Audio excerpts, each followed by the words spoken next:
It struck in the early morning hours of April 18th. Suddenly, San Franciscans were jolted awake. The earth rolled. Not just homes, but entire city blocks heaved and tumbled, trapping men, women, and children alive. In an instant, the world around them was forever changed.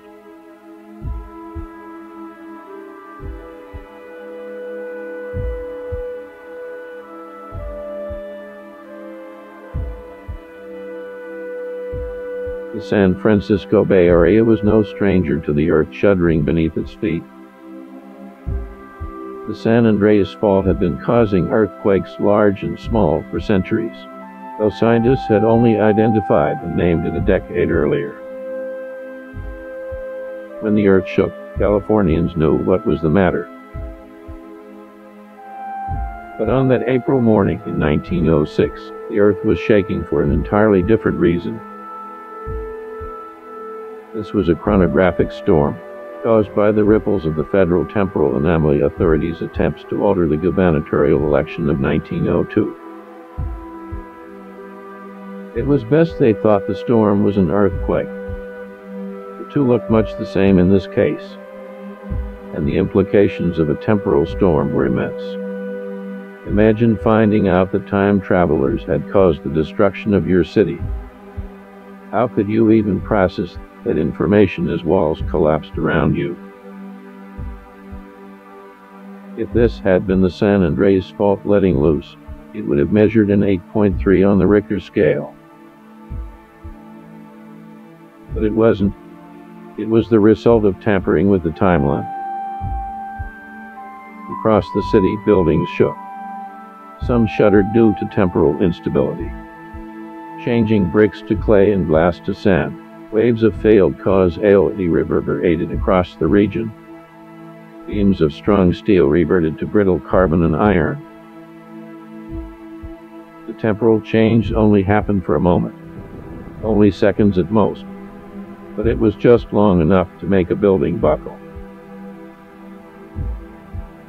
Other buildings toppled as the ground beneath them shook from the temporal shock waves. Static discharges sparked small fires amongst combustible wooden homes. These quickly spread. Below the street, water pipes had fractured in the trembling earth, more casualties of the temporal storm. That instant drought came at the least opportune moment. San Francisco burned. People trapped in collapsed buildings saw fire creeping ever closer. The city was almost entirely consumed by flames. An estimated 80% of the city of San Francisco burned. The temporal storm's epicenter was just west of the city, 37 degrees 45 minutes north, 122 degrees 33 minutes west.